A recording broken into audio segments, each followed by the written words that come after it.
Welcome back to Friday Night League. We are getting ready for 100 Thieves versus Golden Guardians. But heading into week number 4, 100 Thieves 1-5 currently did make some roster shakeups to try and turn their split around. Smithy, General Manager of League of Legends at 100 Thieves. Beginning in week 4, we'll be making 2 changes to our starting LCS roster. Firstly, in the jungle, Contractz will be stepping in to replace Meteos. And we're making a second change at the support position, where Academy support Poome will be promoted to the LCS roster to replace Stun. Now, coming into the summer season, fresh off a top 3 regular season finish in spring and a nail-biting 5-game loss to TSM in the playoffs, we had a lot of trust that rolling back our 5-man roster will give us our greatest chance of reaching the ultimate goal, which for 100 Thieves League of Legends is Worlds. Reflecting on the first 3 weeks, where we find ourselves 1-5, we no longer feel like our current trajectory meets our stated goal and the level we require in order to make Worlds. Therefore, for us, roster changes were a logical conclusion in order to start the rebuild towards top 3. I love that communication by Papa Smithy. You know, it's something that is refreshing to hear, and a clear statement of what they're aiming for, what their reasoning is for the change that they're making and what they're trying to do. You know, he said, we wanted to make Worlds. We saw that, you know, after spring, we were in a decent position to make that. After starting 1-5, we no longer feel that way.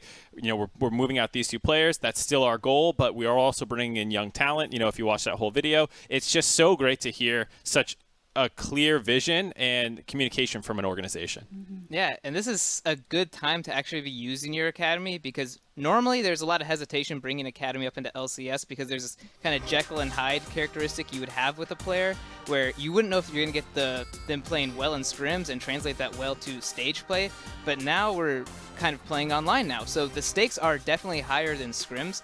But this is such a nice transition from Academy to LCS because it's still online. You're not dealing with, you know, fan interaction immediately. You're not dealing with the pink noise in your headset. You're not dealing with the crowd yelling. So you actually get a really nice environment where you can actually show your skill expression and kind of get more comfortable playing against these bigger names. So this time to move players up, I think, is now. It's, you know, it's going to be a lot harder once we go back on stage, and it's going to be a lot bigger of a jump. And as Mark said, I think we can all speak to appreciating the transparency and what Papa Smithy has offered from an organizational perspective. With all the changes happening across many of these orgs, there have been different approaches from others.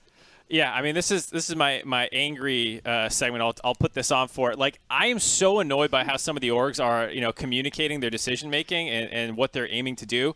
Immortals, you know, they got rid of some of their coaching in GM, but then they gave no clarification for why they're bringing in the players that they're bringing in. Apollo, Hakuho, and Smithy are LCS mainstays. They're not developing talent. You know, this is not a bunch of new guys they brought in. At the same time, they haven't said that they're aiming for Worlds, and that's their goal. So I don't know, are you getting rid of Potluck because you want to make a Worlds push, but then you're also bringing in Insanity and Alorum? So are you saying Alorum is better than Soaz? Like, what is your goal here? And the same thing with Dignitas. You know, like, some of the players that's supposed to be bringing in terms of, you know, Dardoch, Lorlo, and Phoenix is literally 2016 TL spring top side of the map. And they're bringing them in right now as a team that's struggling. Are you still trying to make Worlds? Or is this, you know, like, oh, we're using academy talent, guys. We're really developing new players here. Like, I have no idea what half the orgs that are in this position are even attempting to do, which is why I think they need to take a big example from 100 Thieves there. All right, I think your flames need a little toning down. I'm gonna bring in the waters of Sequest to help me do so, shifting a bit from the organizational perspective. Well, Turtle, I want to get your thoughts on the player perspective, because when it comes to veterans versus rookies, a lot are discussing what they offer as individuals. So how would you compare the two in today's climate? I think you need a good balance of both. I think the veteran should help the rookie just develop his in-game knowledge, because I do think, like, rookies bring a new face to the team, and their mechanics are usually pretty insane. I think one person to mention is just like Blabber. I think he's one who came up from being a rookie, and you can see, like, today he's like really good. And I think just because he had that experience, C9 really cultivated him very well. And I just think there's always like two sides, you know. Like, I think you need a veteran on the team just to like help develop the rookie, but rookies are also very essential as well. Well, and you mentioned some of the specifics of how Blabber has made it into pro play. It feels like the path now differs greatly from when you were coming up from rookie status. So care to elaborate on what some of those differences are? Oh, definitely. I think when I was going pro, there weren't that many, I guess, contracts, and you can really jump from team to team. So if you didn't really like your team, you could just like go to another team. And I think nowadays you have to come up through academy, and to get recognized there, you still have to be pretty high in the solo queue ladder. And I do think it's like pretty important still to be high in the solo queue ladder, because that's like the only way you can kind of get your chance anyway. But given that fact as well, I wasn't very high ranked when I went pro, so it's kind of weird. Well, yeah, and that's the interesting way to look at all of this, right? The differences in evaluating a player. We're looking at Poome as a new face coming into the LCS. He's playing for 100 Thieves, but he's also facing off against Golden Guardians, who, coming off of last weekend, they were 1-1, and they had a rough, albeit victorious game against FlyQuest, using a similar strategy throughout the weekend. Yeah, they were using the 1-3-1 with Jace and TF, and it was a really good attempt. Their game against Immortals, they played terribly. Damonte tweeted afterwards, this is probably the worst game I've ever played. And then they just ran it right back, which takes a lot of confidence to do, which is nice to see. And they actually executed the 1-3-1 this time properly against FlyQuest. Yeah, this was using probably one of my favorite champions, Twisted Fate. And I know he had a terrible performance, but yeah, he was able to, get enough confidence to play it again the next day. But yeah, big thing is just TF play is coming back now, and a lot of it is due to the fact that he just has a single target stun on his W, which is probably the most powerful ability that he has other than his global ultimate, which is another lovely thing where you can see him teleporting to the top. And this is mostly coming off of the fact that mid lane meta is not too full of assassins, and that's usually what makes TF's life a little harder. And to add on to TF's flavor is he can port top now with the carry tops, and here you see it's a Jace top. Before, when it was an Ornn tank top meta, you kind of didn't want to have TF porting up there because it would mostly just waste their time. But not only is top having more damage, but also the jungle is having a lot more damage. You see the Nidalees, the Graves, the Kindreds, these all pair really well with TF and just make him really valuable. So the fact that you have a mid laner who doesn't do that much damage, but has all this global presence and CC to add on top of it, makes him a really formidable pick. Well, if a pick like TF does require some damage in some of the other roles within the team, then Wild Turtle, when playing from the perspective of the other roles, does it require anything else from the players, you feel like, when you're working around the TF in the mid lane? Or is it just an additional global pressure that you can use to expand your strategies? Well, I think you definitely have to respect TF when he hits level 6, just because he always has a chance of coming to your lane. And I think that definitely makes you play a little bit more differently. But he also adds a lot to the team. I think playing with TF is pretty easy, considering if you just get him level 6 and use your jungle and mid to help him get level 6, he can really help your side lanes after that. So overall, I think he's just a really good win condition and stops the other team from making too many aggressive plays.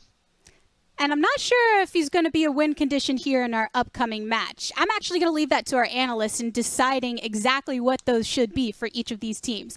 100 Thieves and Golden Guardians. So Mark, why don't you tell us what 100 Thieves need to do to come out of this match 2-5 instead of 1-6?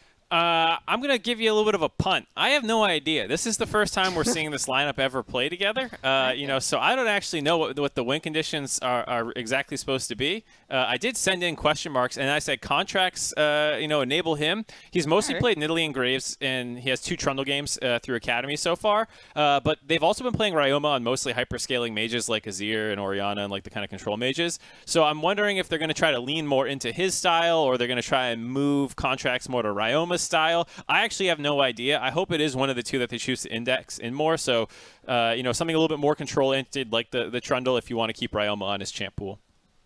All right. Prolly, what you got for Golden Guardians? Do you got question marks first, or something a little more solid? I have no question marks, because I'm going to go ahead and say that, I'm going to go against Ryoma and Contractz. They have to have poor synergy. They've only been, practicing for about a week. So I'm going to go ahead and say this is going to be the weakest target. And Closer and Damonte are such big playmakers for GGS that I think this is probably the best way to get an advantage and hold it. If Contractz and Ryoma lose mid jungle control, it's probably going to be hard for them to regain it because there's a lot of coordination needed. They won't know each other's language yet. And then I think that's going to tilt the game in GGS's favor. And I mean, if Mark can't even come up with some win conditions for 100 Thieves, I mean, they got a week of scrims. I don't know what they've been doing in scrims. Do what you've been doing in scrims. Don't ask me. Throw something at the wall. Come on. One side definitely seems a bit more confident than the other, but Wild Turtle, coming to you.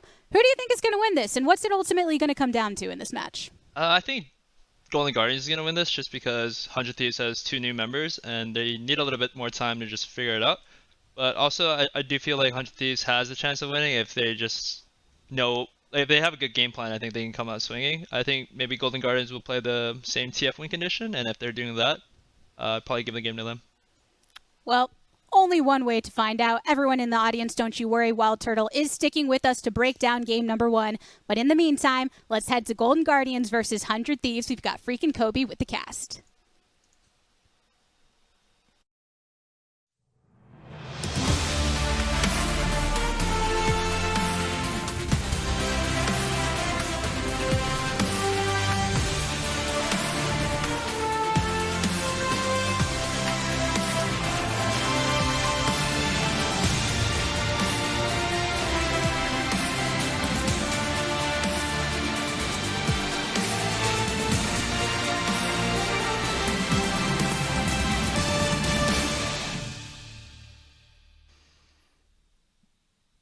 Welcome, everyone, to the LCS 2020 Summer Split. I am Freak. Kobe, are you ready? Oh my! You said you weren't gonna do this anymore. I never said that. We did it correctly. We did it correctly already. Yes, I we am did. Kobe. Welcome to the LCS, and I am extremely hyped about the roster changes that have been going on. Yeah. Because I reached out to 100 Thieves, their players, their coaches, their staff to get a little bit more insight into Poome and Contractz, even though everybody still knows Contractz from going to Worlds with Cloud9 and his time on Golden Guardians, but Poome has only been playing League of Legends at all as a game for 2 years, which to me was one of the craziest parts of it. Like, how quickly can you pick up a game in 2 years, make it through Academy, make it all the way to the LCS and be on the LCS stage? And reaching out to Kelsey specifically on some of the things I expect from him, because I got so hyped about him being young NA talent, she was like, all right, calm down a little bit. One of the main things they brought him in for was communication and trying to balance. You know, Contractz is a very aggressive jungler. Everybody knows his play style. And she said Poome is much more level-headed. And they work specifically on some vision issues as far as when you can actually place vision, timing for collapses, defending the vision, and these sorts of things. So we'll see how those actually play out on the field. I'm also especially excited for Contractz versus the team that benched and traded him away, Golden Guardians, being his first game back in the LCS.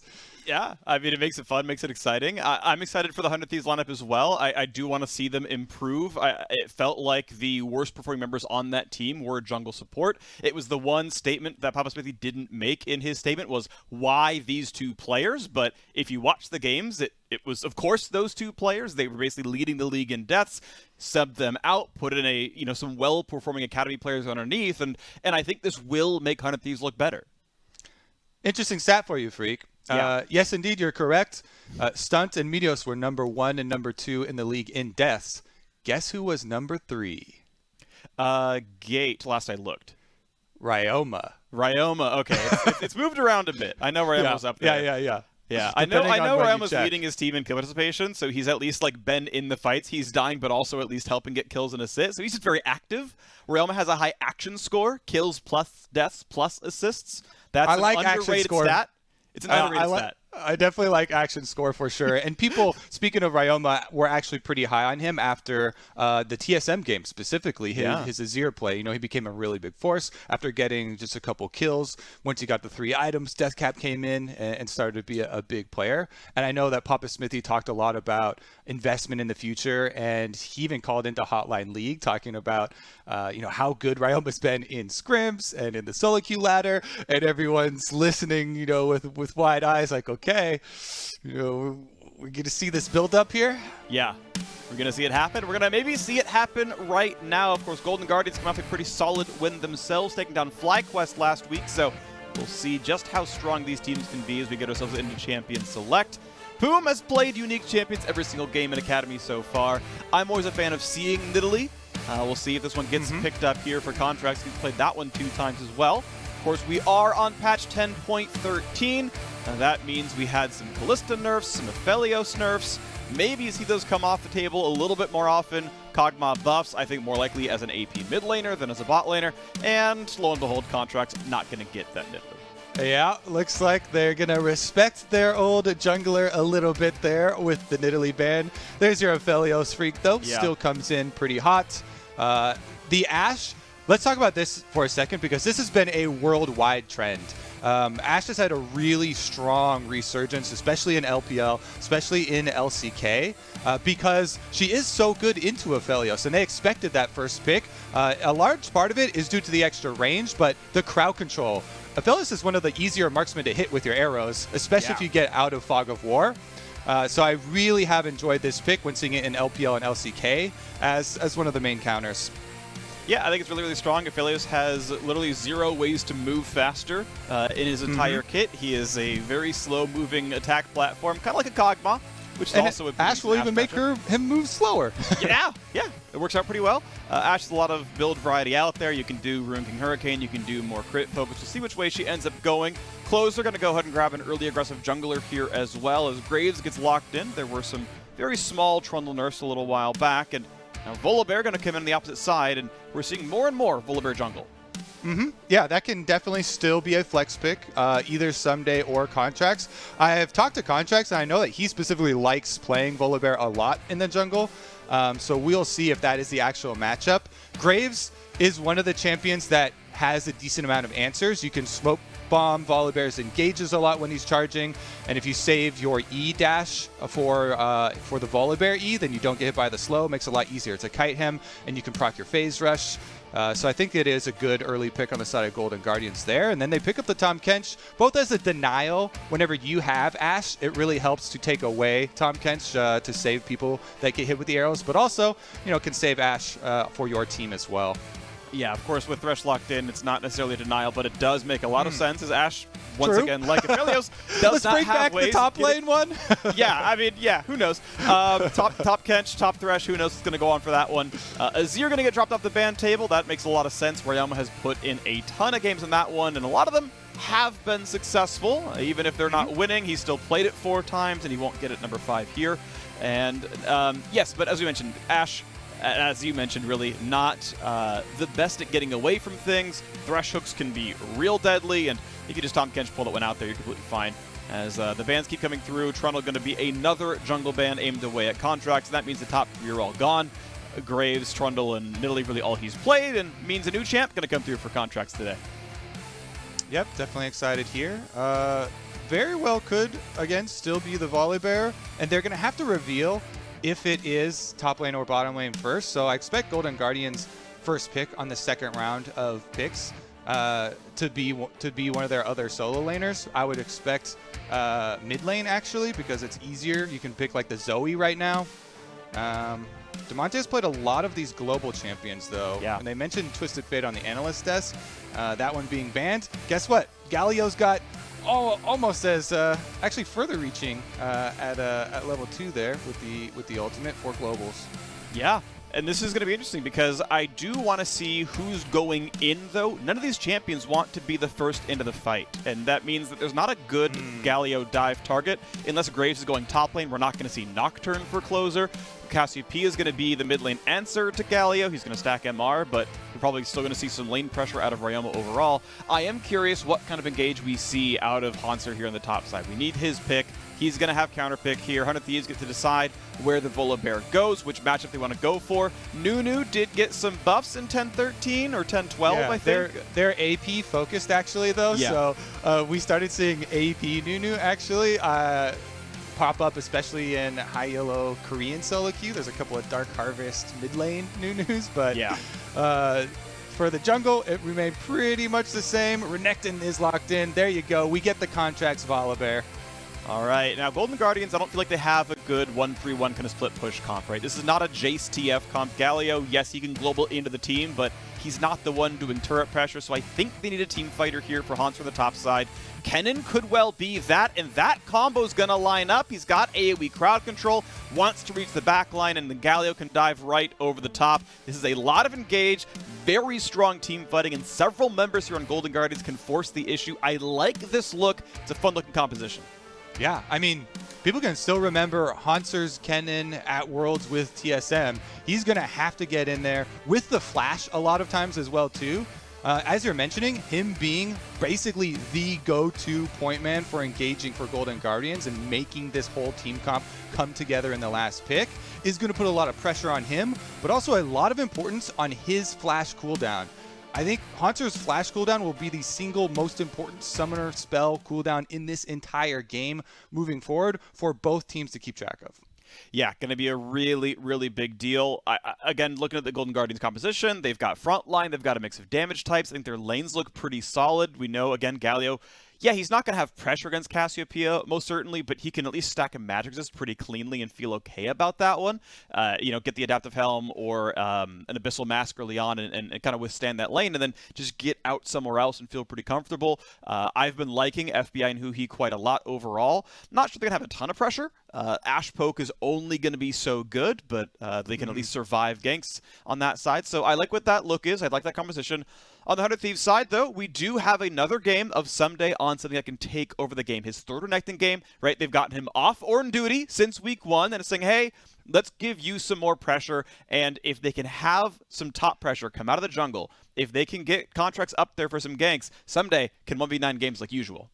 And it's really interesting, too, because Golden Guardians were hovering the super hard lane counter of Quinn into Renekton. And that, you know, you use the dash, you try and interrupt. And they went with the Kennen. It can be a much harder lane counter if you go attack speed on hit Kennen and you go AD Kennen. But it's so much more important to the team overall that he go AP for their 5v5 that I'm very curious to see how important they value shutting down Ssumday specifically. His build path is going to give you a lot of insight into Golden Guardians thinking behind this Kennen pick. And since they didn't go with the Quinn, it makes me think that they're going to try and just get by with the earlier levels of you start with the Doran's Blade, and then you can build into Proto Belt and you can build into Zhonya's and these AP items for the Kennen to have it be impactful for the team fights later. But you still get the edge of I'm ranged matchup, I have the stuns that can come out from my Ws, and you get your extra harassment of the Doran's Blade. All right, so here we go. Might see a late invade. That Trinket Ward well placed to spot it. It's kind of nice. It tracks most movements out there, and indeed, they're going to try. Sweeper was in range. Gold gets handed off to FBI, shared alongside Closer, and they're going to look for that late invade on the bottom side, which, hey, by the way, already sniffed out by 100 Thieves. They've already sent Contractz to the top side, and this is going to be difficult for Hauntzer. He's already been stunned up once. Ssumday going to go for the dash, and Hauntzer doesn't want to lose 300 health coming in a lane. He's going to flash early instead. Yeah, smart there from Contractz. He does not level an ability early. When they see Hauntzer on the invade, he levels his Q, goes for the stun, gets a summoner spell immediately, and that is going to reduce so much of the counter for the lane pick. Early on, Kennen wants to try and harass Renekton, obviously, by his Doran start. You get your autos off, you drop into the brush to drop minion aggro, but that is going to be so much more difficult now that they have split the map, and he has no flash.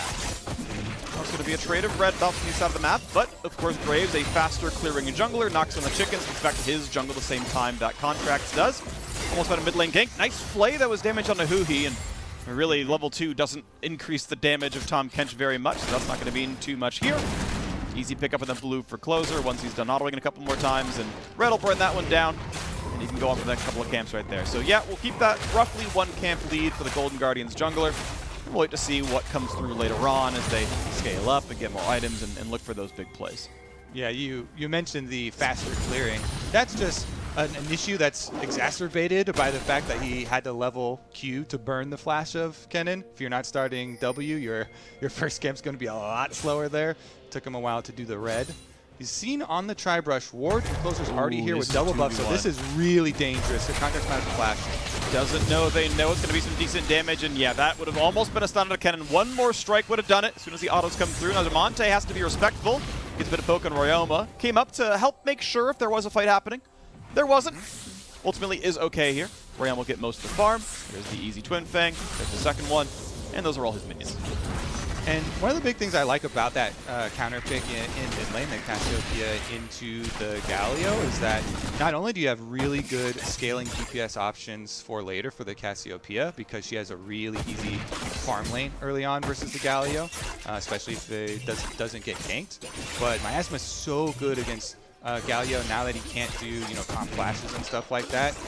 If you shut down the Justice Punch, the only mobility from Galio comes from the Summoner Spellbook usage with all the extra speed that you get off Nimbus Cloak and cycling those Summoner spells. So those are really only like surprise cards that you now have to worry about. And Cassiopeia has a lot of answers with ult and Miasma. Fights aren't too heavy up in the top-hand side. Hauntzer's slightly down in CS, but a lot of that is the wave is pushing into him. Contractz, though, wants a dive, and this time around, they've got the squad around. Hauntzer is suddenly going to be in a lot of danger. Can TP come in? Yep, they've got a Galio coming around, and that's going to be able to call off the dive, but that is still a TP burned, and it's the mid laner forced out of lane, and as long as they can get some wards down, that gank won't happen again, but it is still a nice attempted gank for Contractz. He's investing a lot of time into this Ssumday win condition. And that's what you talked about. Fans have been crying for 400 Thieves. Yeah. Like, get Ssumday on a carry champion, get him some resources. And they're like, okay, here you go. You got Renekton, one of the biggest lane bullies, and they're sending Contractz up there 24/7, repeat ganks. This does mean, especially since you're playing versus Graves, the Graves should always take those opportunities to go counter jungle you. Closer has done exactly that and has earned himself a level lead up several camps now. And you have to start to worry about control of dragons and possible dragon stacking for Golden Guardians if you invest that much onto the top side of the map. Nice hit there by Ssumday, knocks about a half of Hauntzer's health bar. As you mentioned, both junglers recall. Closer is up a longsword in gold right now. They recalled almost the exact same time, and even that's not really true because he has longsword and the Volibear has boots. Otherwise, the items are pretty close together. You did mention the level lead, though. That one is holding true. Hawkshot's going to try to reveal what else might be happening. Is anyone lane ganking? No, but it did spot Volibear up on Krug, so good aim there by FBI. Make sure he knows what's going on. Yes, jungler bot side. If you want to steal wolves, that's yours if you want it. And I'm always, again, it just drives me so much more into the match when you have these situations like Contractz finally getting his resurgence into the LCS, and his first game is against the Golden Guardians, which he spent 2 years with and got benched and got traded away. You know that there's definitely extra incentive for him to really do well, to prove himself versus this team and versus their new jungler Closer. So his focus on topside, I don't expect that to change. I expect him to continue try and focus on Ssumday's lane, and that would mean, and that would also entail getting the Rift Trailed in 1.5 minutes, because Closer already for Golden Guardians with his big level lead, and Graves should easily be able to take the dragon, and does so.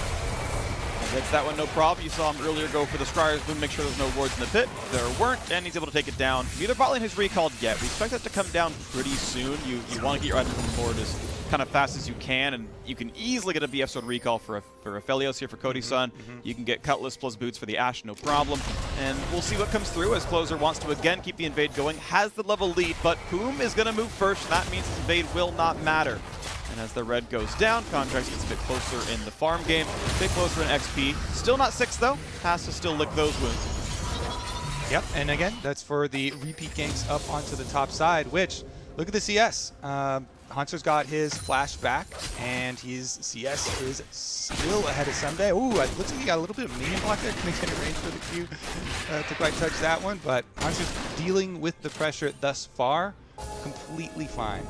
You can see the gold's actually still fairly close between the two, despite the CS lead. The minions, the ones that are killed, plus specifically the plate knockdown in topside, is making that different from what the CSD shows you. Lane pressure has been Ssumday's way. Now Closer going to be on the ward. Contractz is here, 1v1. Again, not level 6 for the Volibear, but still going to push Closer backwards. Misses the Q, might have to jump over the wall. And he's going to wait around for that cooldown. And there we go. He ults just to be sure. Was afraid of someone collapsing on him. Says, in case Cassiopeia lands Miasma, I am dead. So burn the cooldown, no big deal. And the most critical part of that interaction, because both sides felt like they were baiting, the extra ward there for 100 Thieves gave them the confidence that with Poome already rotating from bottom side and leaving Cody Sun by himself, actually. Let's see if he gets out of this one. He's going to land the slow, exhaust for more. Cody Sun's going to kite it back, finally burns the cleanse to walk away, but that is still a nice ult for huhi. Burns off the cleanse, makes him deny some farm. This XP and gold is not being gained, and the plate is grabbed easily by FBI. I do love Boots 2 first for Ashe a lot, by the way. Just making sure you're in range of the slow chain. You can run someone down forever, as well as kiting the Renekton. Pretty valuable. Yep, definitely agree there. But again, the critical part there was that Poome was roaming, and he being next to Damonte and holding his death sentence meant that Galio ult could not come through to turn the jungle. That's what you're counting on with Damonte and Closer. Big part of their game plan, they've done this multiple times, is Damonte being able to join in on Closer's invades, and that's what they were looking for there. But since Poome had roamed, and he was threatening crowd control on the Galio, it meant that Closer had to back out and cede territory. Again, it costed them bottom lane pressure though. Cody Sun only had to use his cleanse, so not too big of a toll as far as the summer spells. Checking on mid lane real quick, 14 CS lead for Ryoma. Again, somewhat expected here with counterpick coming through, but overall game state is a 1 to 200 gold lead for Golden Guardians, as once again Hauntzer and Ssumday do battle, and despite the fact that Volibear has shown up a few times, of course he's gotten his own help, like Damonte's TP being one of those examples, and they've still been holding on pretty close to equal. Small farm lead versus plate means those two are close together. There's the mid lane push, and nice roam again by Poome to hold it, and make sure Ryoma can get all the golden XP, flays it for some more ease, and yeah, no problem. Contractz, however, is my farm. Yeah, definitely need to pass through mid lane, get a little bit of a soakage experience on the way to the bottom camps. Help catch up a little bit, because the main thing that's been holding up Golden Guardians here is their good defense. And if you have good defense and you're able to take advantage of the opportunities for Graves to grind out these farm leads during your good defense, that costs you Damonte's teleport, as well as the roams, as well as Hauntzer playing defensively when his flash was down. All those things have been checked, and now Golden Guardians, since they've gotten to the breakpoint, Graves on warrior completion is a huge power spike over a Volibear with just pieces here. If Closer can find that fight and force the fight by invading, and then have Damonte not in range of someone with crowd control to be able to follow with the Galio ultimate, that's what they're looking for. FBI does have the Ashe arrow, so he could start it out. That's why Closer is hovering around. Nice little bit of damage there on an SDI, but he's still pretty comfortable. Has the Vamp Scepter, so with minions, he's going to be fine. Gets away from turret aggro, gets some decent poke. 2 more autos will knock that one down. They can use Tahm Kench if they need to, and ultimately not going to go for the hook, not going to really find a play down there. Still cleanseless on the Aphelios for just under a minute left. If there is a good play to be had, they can maybe force him down. Still has flash though and everything else. You can see the gold difference. The bot lane 600. FBI and huhi very far ahead down here. They've been one of the bright points, I would say, for Golden Guardians. Honestly, a team that I'm just kind of surprised is 2-4, because I feel like all their players are playing well, and they just, well, just barely come away with losses in a lot of these games. 100 Thieves right now, you can see an 800 gold deficit. Golden Guardians taking care of business in the early game, which is default for them. Golden Guardians early game is the second best in the league, all things considered, but that's just turned into only 2 wins, as their mid game is usually falling apart. And we're getting to that point now. Yeah, and we might get to the point we were talking about where it all explodes. Yeah, they're going to try it right now. Huhi's in the front line, goes into half HP, flashes backwards, but here is the Volibear in front. Galio shows up as well. The stun over the wall, and that's going to be a kill for Ryoma. Nowhere else to go. Those going to be shut down. 2 for 1 so far in this fight, and Golden Guardians are on the chase. Hauntzer is here. The ulti's going to find his first stun. 1 more auto might do it. Cody Sun's going to drop, as will his support. A 4-1 team fight. Hauntzer shows up, and Ssumday didn't have TP. He's only got turret plates. We need to take a picture of 2 minutes ago when we were talking about Closer on these invade junglers with Damonte and Galio ultimate coming down. That's what the Golden Guardians are looking for. Moments before everything goes tragically wrong for 100 Thieves. Yeah. As not only is it a Galio ultimate, but an extra teleport. Some days, I was looking at it, was just barely still on cooldown from the last time that he used it to get back to the top side. And Hauntzer, in those last few seconds of difference of top lane teleports, he gets down there for 2 more kills using his flash for Golden Guardians to be able to stack up that second dragon. As mentioned previously, though, Contractz turns to the Rift Herald. We'll be able to pick this up in time to use it for turret plates, which is a pretty good consolation prize, honestly, even though 100 Thieves just got completely blasted on the bottom half of the map. This is a very good chunk of gold that you can also semi-funnel into one of your very strong scaling carries of Aphelios and Cassiopeia, which are 2 of the best late game champions that we have, in all of League of Legends. Yeah, gonna be scary. Watch this fight again, though. Closer wants in. They see Contractz. They're like, yep, this is the play. Last pan in. Come join me. They've been itching to use the Graves aggression plus Galio ultimate this whole game, and here's their chance. So they start the fight. Contractz goes in to try and finish the kill on huhi because Ryoma's right there.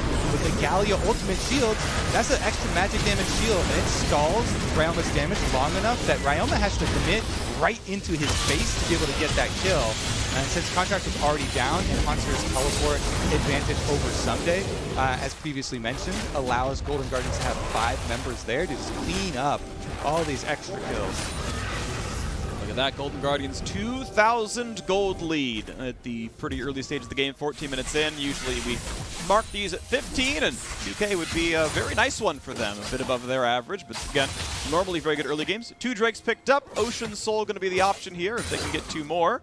That's always nice. It's very, very strong, and honestly, this is looking pretty good for Golden Guardians so far. The lanes have been moved around. It's now with the AD carries going into the top side, or the top end is going to the bottom side of the map. There's no Drake kill for a while, but you can always go for second Herald before too terribly long. Yeah, just saw on your mini-map on the bottom side too, Contractz was going for a lane gank to lane gank behind Ssumday. Ryoma's getting 3 people though. He should be able to back off. But as you can see on the mini-map, there was a control ward there, which again, saves Hauntzer some of this harassment. And you gotta really tip your hat to Hauntzer in this game. He's played it extremely well, and this is going to be one of the big differences. As expected, he's going with the AP Kennen build after the Doran start. Well, then we get our action now. Proto boat forward, lands the taunt, even despite the flash burst damage. He needs the ult, it's gonna land. Flash away from Contractz, but will there be follow through? A flash in for Ssumday. They've got to have the damage, but wait, Galio and Tahm Kench are here. They don't have it at all. Hauntzer on the way up as well. A second knockup on a Ssumday. He's flashless, he's ultless, he's gonna run out of health, and he's gonna go down. Now Poome and Contractz are on the way out. A lantern brings one to safety. A turret goes down to the top side. That's gonna be some extra gold, but I'll take the team fight. I'll take the mid lane turret as well. Yep, thumbs up there from Damonte as the Golden Guardians will reap the rewards. Oh my goodness, he's calling it 2. Game over. They opened up the mid tower after another successful collapse for them. Ryoma just got comboed so well. Damonte right up into his face, chains him so that Closer can get there. Red Smite burn as well, going to do the job, so Closer was able to back off, and you could tell how desperate 100 Thieves were to try and get the counter kill here. Here's another look at it. Again, Ryoma, he does have to worry about Justice Punch into Proto Belt, dodges the ultimate. Oh my goodness, Damonte. That Proto Belt right to the side of the cone. Very clean. Then again, Closer with the escape is able to get the Galio ultimate into the Tahm Kench Devour. They just shoot him right out the backside of that little team fight there. And then 100 Thieves are completely surrounded because Golden Guardians collapse first. Again, they get a consolation prize, a little bit of gold on the backside as Aphelios was able to take down top turret, so Cody Sun did get a bit more money, but Golden Guardians with back-to-back teamfight victories does look like they can continue with their dragon stacking win condition. Yeah, next one spawns in 50 seconds, looking pretty convenient for them. I will say the gold lead did not stretch by as much as I would have thought based on how that team fight went. Solo first turret gold up to the Aphelios, obviously very impactful. Cody Sun scaling up nicely. The gold lead was 2K. It's only become 2,500. Not that stark of a difference from before, but obviously we are seeing that Golden Guardians are the far better team fighters, far better at collapsing and supporting their team right now. We'll see if that can turn around with 100 Thieves. They're looking to claw their way up. Their goals were to make Worlds, and that means you end Summer Split in top 3. Right now they're bottom 2, and they've got to make their way up from there, but so far against Golden Guardians it is not happening. See if they can keep growing, but this is not the making of a win just yet. They collapse in the mid lane. Drake's for 10. People look back to the beginning of this game and how we got here. A lot of what isn't working, like you're talking about, is the early game plan of Renekton Volibear, which on paper sounds great. It can be super impressive, try and have repeat ganks on top side. They burned the Kennen Splash level 1 even on the invade. As Golden Guards are going to see stack dragon, there's nothing that we can do about it, but that has probably been the major failing thus far in the first game for the new roster for 100 Thieves, was that focus, because it didn't even amount to a CS lead or gold lead for Ssumday individually, or control really of that area of the map, because Golden Guardians have so many defensive answer Damonte's teleport, roaming up closer there for defending against the dive, and Hauntzer himself waiting out the flash cooldown. Just, you know, so much patience, I would say, with this roster for Golden Guardians. Yeah, looking pretty good so far. We're going to see Ocean Soul in 4.5 minutes, most likely, as Hauntzer and Ssumday are in a battle. Ssumday really wants in, going to tank the first one, the second one no problem as well, and now this fight's going to look pretty nice. Next time he's going to pick stun, it could be a kill on the Hauntzer. He's going to proto belt away, he's going to burn his Zonias, but no one is around to help it. There's the shutdown coming through. Ssumday with an easy solo kill on the top side. Ssumday is like, you talking about me, sir? I'm going to have to kill somebody then. And Hauntzer's right in front of him. They take down the prize. 100 Thieves looking for another pick mid. FBI almost in danger. He's going to get shot a little bit, but he's got life steal. It's not going to be a big problem for him. And yeah, going to knock down these minions without much issue at all. But that is a nice one, right? That is the makings of coming back into the game. The gold difference, again, only 2,000 here. Sidestep on the hook. That could have been a kill on a huhi. He didn't have a good way out, but here comes the stun. You're going to land on a Poome. Burns the stopwatch now on a Cody Sun. He's forced to flash away. Here comes Galio. Can't find a knock, but the rest of the team is running away, but they're still trying to find round 2. Good play backwards, but he will go down. A kill picked up in Retribution into the mid lane. Yeah, big move again. Golden Guardians making good use of that Galio ultimate. Chase them off. They get down Poome. They lost the side lane as Ssumday was able to take the tower after getting his kill on the Hauntzer, but because they strike back mid, it's an answer in a secondary turret. Wide open lane here in the mid lane as Golden Guardians make a pretty deep push. Well, again, 2,500 the gold lead. Turret score 3-2. Kill score 7-2. There's some farm and a few members, but otherwise it's been a tough road here for 100 Thieves. We'll see if somebody can keep winning in the side lane. Again, it is worth pointing out that Golden Guardians very much are a team fight focused composition, and if 100 Thieves can split them up, if Ssumday can be the really, really big 1v1 champion that forces Golden Guardians to play differently, that can be a way into the game. Might be able to open up some options for them. It's going to be difficult with 2 minutes 30 seconds on the Ocean Soul arriving, which is a really easy point for Golden Guardians to force at because it's such an easy objective to take and has such big rewards. This is probably the main difficulty, main problem posed to 100 Thieves, and I think you're right. They're going to have to get very creative in their solution to this problem because Golden Guardians will have their Damonte ultimate right back up. So you get your layers of your AoE, flash on Hauntzer, which in Champ Selects, we were talking about being the single most important summer spell, is available for Golden Guardians. So honestly, they are just itching for this Soul Dragon to arrive so they can make use of those AoE tools. Poome looking to cut them off a little bit before that dragon does arrive. Yeah, the hook's not going to mean too much, though. Going to walk away from that one. It actually is going to mean his Aftershocks on cooldown, but it shouldn't matter. It's way shorter cooldown than this dragon spawn, so shouldn't be an issue for him, but worth thinking about potentially at some point in time. Gold lead still 2,500. It has flattened somewhat, and this is, again, not necessarily a problem. As we've talked about several times, Golden Guardians are stacking up Drakes, but they are not accruing gold leads. You compare to teams like, say, Cloud9 with a lead this good, this early, they probably would have killed 3 more turrets and 7 more champions. Like, just the amount of pressure they put on, the amount of times they look for a fight. Golden Guardians playing a bit more reserved style, and they say, hey, look, if we get the Ocean Soul 1 minute from now, that's enough, no risks until then, and that might serve them pretty well, but we'll see if they can make this one work. They have failed to close out games before, and this always seems something in the back of my mind until this game actually drops out. They have let games slip before, even with Ocean Soul. I would also credit some 100 Thieves kind of stemming the bleeding as they've done a decent job of not letting it grow as well. With top tower going down, though, teleports are available, and we are only 35 seconds away from the all-important Soul Drake. 100 Thieves currently do have full vision control over it, which is a great setup. And I like that you keep on bringing up kind of the hovering gold values for 100 Thieves, because again, they do have some very strong scaling carries for themselves. Yes. Might be a little difficult, and we'll have to see how they can get the CC down to set those carries up, though, and avoid all of the AoE that comes from this Golden Guardians team fight. Good early damage, but huhi had Honey Fruit next to him, so he's going to gain most of that health back up. Drake has spawned. Hauntzer gets vision.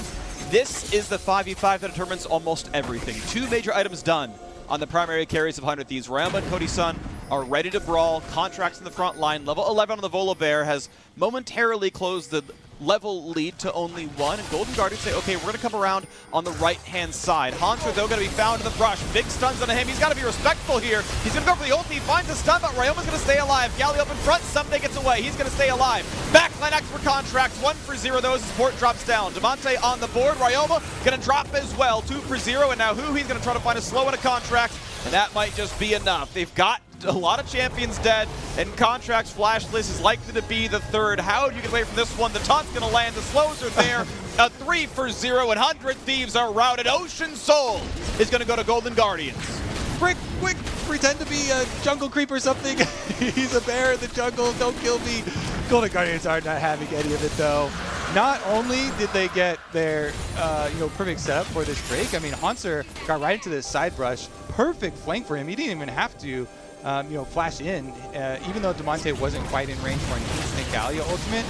With the Zhonya's, Hauntzer was able to survive just plenty long for Golden Guardians. So that means Ocean Soul and Baron and Freak, that is about as much value as you can get within a single minute span as is possible in League of Legends. So Golden Guardians, they make the critical team fight victory there with a really nice slip into the brush there from Hauntzer, and able to collapse there, layering those AoE CCs. 100 Thieves now, they got to work overtime in and trying to find some gold and play defense for a good, probably 10 plus minutes. Yeah, it's going to be a while. They shrink the gold lead to 6K as the middle turret falls, and some more gold going into Cody Sun's pockets. But until he can free fire in a team fight, he didn't die in the last one, but couldn't find any kills either. He can't really open up. It's not going to mean a whole lot. Wave clear in the mid lane, no big problem. But there's a couple minutes left that might get shepherded into the inhibitor. We'll see as they move forward. We got Galio heading top side. Kennen's over in the bottom lane. He's going to be able to TP back in if he needs to. Spellbook's over to an Ignite, so he can burn that one if that's going to find himself an opportunity. These are the moments in the game, Freak, where I call for my patented Goon Squad strategy. And the Goon Squad strategy is when you are this far behind, as 100 Thieves, you gotta group up as a 5-man Goon Squad and just rush down somebody and try and pick off a kill. Because if the enemy team even has close to even numbers in a fight, then you lose. So you're gonna have to group up and look for some multi-person action. Hauntzer might be the target. Let's see if they can get it here. Well, the difficulty, they go for Hauntzer. They're going to lose the entire inhibitor side. They're going to go for it here. Hauntser's E is on cooldown. Contractz here for the 2v1. Ulti's going to get popped. This is going to be a lot of danger for poor Kennen. Doesn't have a ton of move speed. He's going to try. Protobelt's around for some damage. He is going to go down, but that means the dive happens to the top side. They're pushing for the turret right away. They're going to go for the inhibitor itself as well as closer shepherds in mid. Ryoma chunked down to half HP, but the recall's going to come through soon. In about 3 seconds, reinforcements will have arrived. Does that give enough time for Golden Guardians? Those turrets are gone, but now Contractz is here with home guards. This is maybe the play. Poome flashes in for the double play. FBI going to be the set here as well. This is going to be a lot of damage. However, he is taunted. He is forced away. The shutdown does come through. A 1 for 0, and this is going to be the second one as well. Huhi does not have the way out. The hook is going to land, and that is the small moment that they needed. Ssumday even there to stop to dash away for Damonte. Means he can dash in, find his own stun. Kennen comes out. Damonte's going to keep running. Mobies? Swifty's not going to be enough there, and Poome will not get a third kill. Those turrets were traded for 2 champion kills, plus 1 Hauntzer the bot lane. Out of a doomsday situation, Freak, they're able to do it. The patented technology. You just group up, you try and get an unfair fight. They picked off Hauntzer, and they opened up this tiny, tiny crack of an opportunity. 100 Thieves taking what is not given to them, surely, in this game, as they're able to win the team fight off of a Ocean Soul Baroned up Golden Guardian squad that has a tremendous synergy built up between all the champions. They take down the Kennen, that's a critical piece of it, and they're able to stall this one out. All that being said, all that celebration for 100 Thieves, the road is going to be long, and it's going to be a very arduous journey to come back and to feed your Cassiopeia, to feed your Aphelios, so a lot of extra gold. But they have taken the first step, and that was repelling the Golden Guardians' Baron push. Alrighty, so gold lead shrinks to only 5,000. It was 6K. They brought it a little bit back, so we'll see if I can keep going. Death's Dance is on the way for Cody Sun. It'll make him nigh immortal when that does come through, so we'll see if that free firing can work out well for the guy.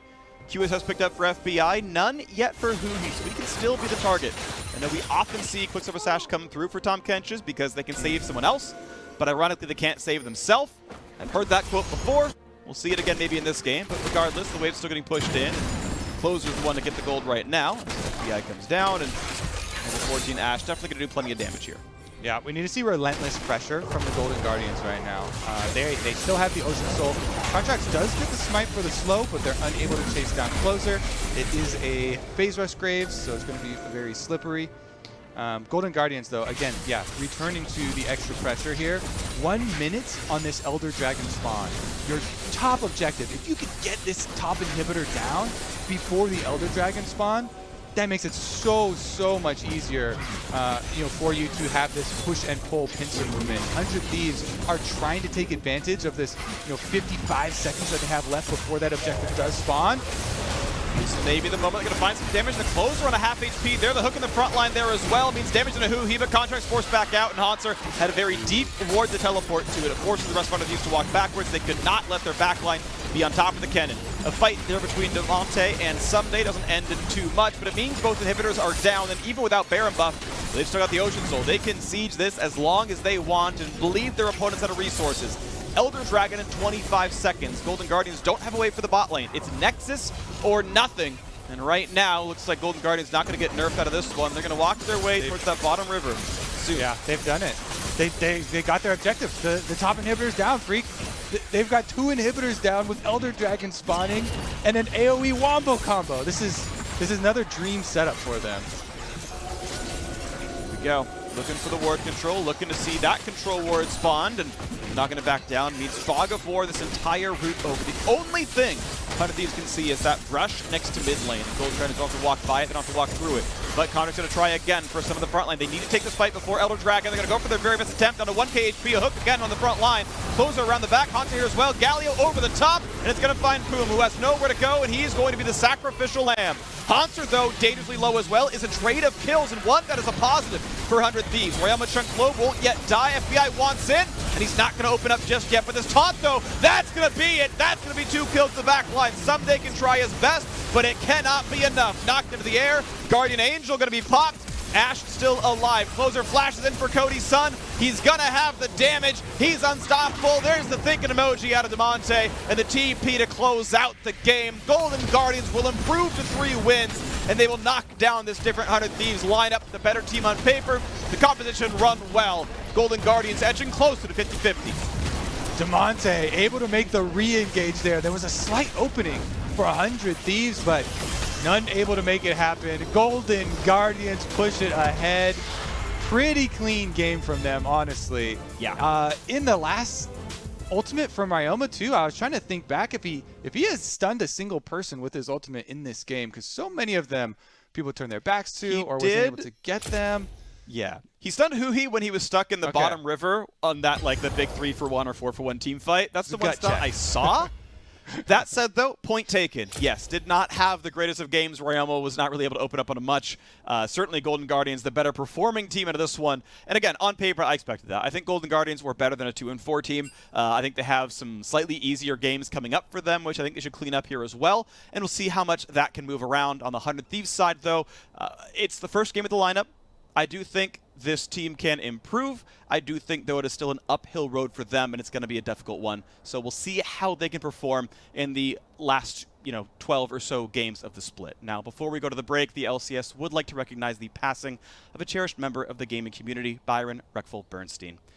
We mourn his loss, and we have his family, friends, and fans in our hearts.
Hello and welcome back to the Verizon post-game interview. I'm joined by Closer after their victory over 100 Thieves. Closer, that seemed like a very straightforward game. Yeah, I'm really happy how we played today. It was a good game.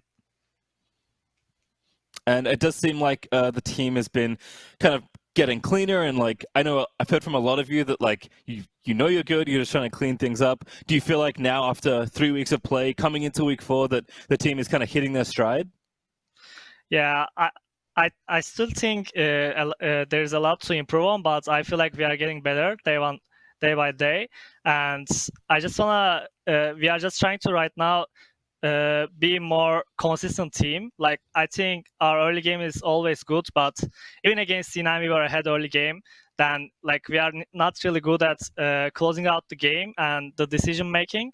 So I think when we improve on those kind of things as well, we're gonna be a good, strong team.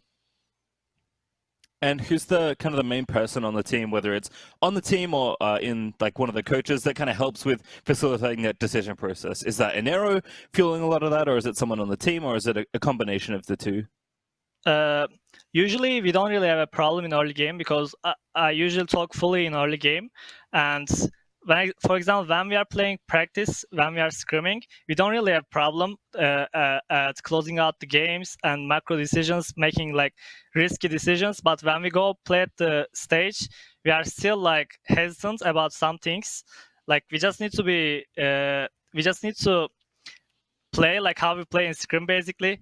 And I think we're gonna be fine. We just need to play more for that. Yeah, I hear that one a lot, but I think it does hold true for a lot of teams. Talking about this matchup specifically, though, is there anything different about preparing for a jungler that has so little time in this split of the LCS? Yeah, I knew that there's like new players in their team, like Poome and Contractz, and it's a new jungler. Like he played LCS before, but it was like his return. So I wanted to have like a strong jungle matchup that I can pressure him. And I think it worked this game. I had Graves against Volibear, and yeah, I think our plans worked.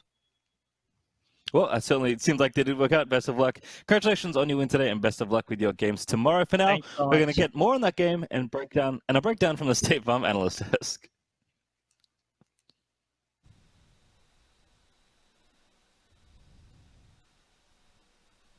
All right, thank you so much, Pastry Time. It's always great to hear from Closer, clearly an impactful member of that team, and also clearly very used to hearing people talk about his early game performance. But let's face it, after what we just saw, there's definitely a reason for that. Yeah, I mean, Closer was super, super good, and he got the Graves again. It was an interesting decision by 100 Thieves to basically make a kind of setup trade like that, where they're grabbing Aphelios in the first round and giving up the Graves into a player who was mostly known for trying to play aggressive with fast-clearing junglers and stuff, so it's no surprise he popped off. Yeah, Closer this fight, he really did work. He delivered the Galio, which was pretty big. Yeah, I think this is one of Golden Contractz when he got Guardian's in, he really couldn't do anything anymore.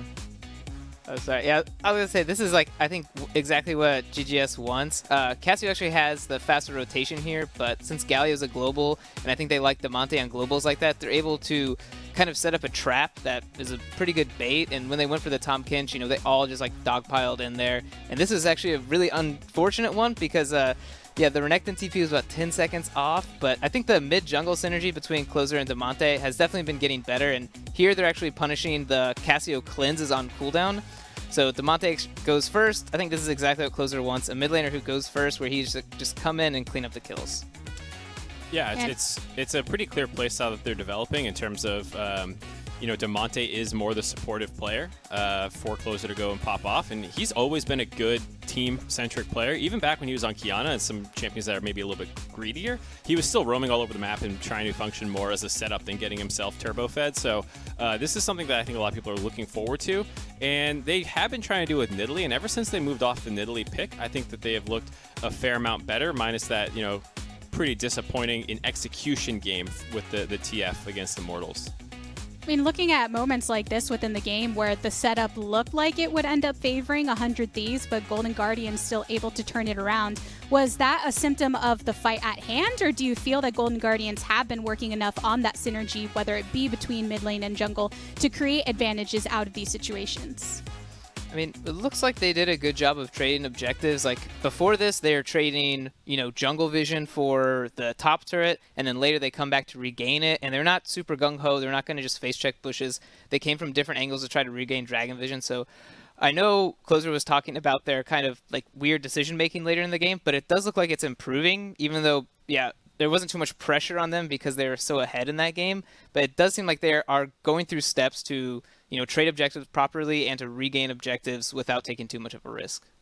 And in the end, those incremental changes can lead to a lot of sweeping changes for the organization's success. And we know that CLG in their match against Cloud9 are looking for a sweeping victory for themselves. So everybody stay tuned, because soon enough, we'll be heading into that banger of a match for a second one of the day.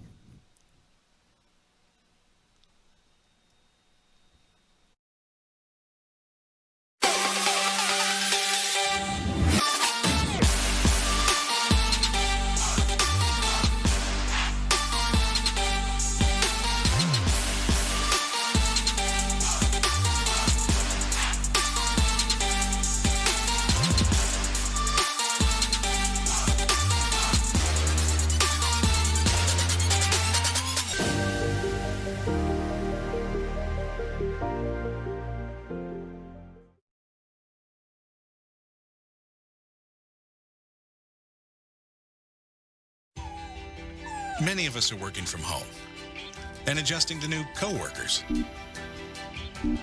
Coworkers who borrow supplies and always interrupt meetings. A gift can help.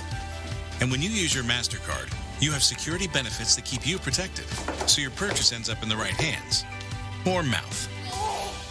And your staff can start something priceless.